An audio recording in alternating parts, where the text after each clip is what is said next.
সারিবদ্ধ জাল আর নৌকা নিয়ে মাছ ধরতে নদী পাড়ে প্রস্তুত জেলেরা।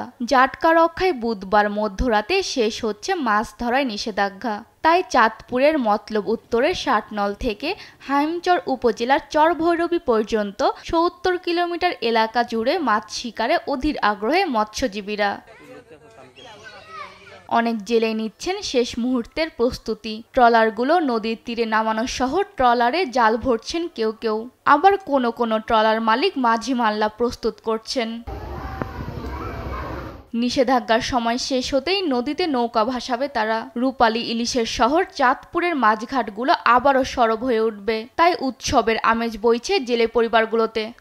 আমরা অভিযান শেষ, এখন জাল ভরবো, এখন নদীতে নামো। বলে বাঘের পর নির্ভর ইলিশ মাছ নদীতে আছে না আছে বলতে পারি না, বলে বাইলে বোঝা দেবো আল্লাহ কিরকম দেয়। তবে এখন মানুষের 2 মাসে খুব কষ্টে চলছে।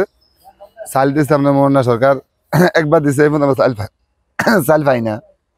চাল আরেকটু ব্যাঙ্গতা আছি 2 মাস দেনা ফেনা করছি, কাজ টাজ করাইছি, দাঁত দেনা করে তো চলছি। মানে মাছ অভিযান সবল হয় না দিকে মাছ পাওয়া যায় না, নামলে তেমন একটা মাছ নাই। তারপরে কি আর মাল্লায় যা মিলে এখন নৌকা মালামত করতে হয়েছে, জাল মালামত করতে হয়েছে, অনেক টাকা ঋণ হয়ে গেছি।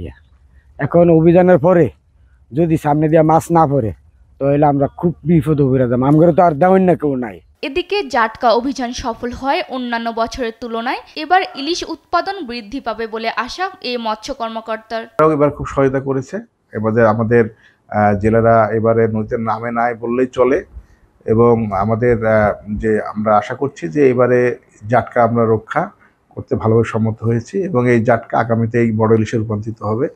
আমরা আশা করছি যে জেলেরা আগামীতে এই বড় ইলিশ পাবে এবং আমরা ইলিশের উৎপাদন বৃদ্ধি পাবে। জাটকা রক্ষায় ১ মার্চ থেকে শুরু হওয়া মাছ ধরায় 2 মাসের নিষেধাজ্ঞা শেষ হচ্ছে আজ মধ্যরাতে। এতে মাছ শিকার করে ধার দেনা পরিশোধের স্বপ্ন দেখছেন জেলেরা। নিউজ ডেস্ক, দেশ টিভি।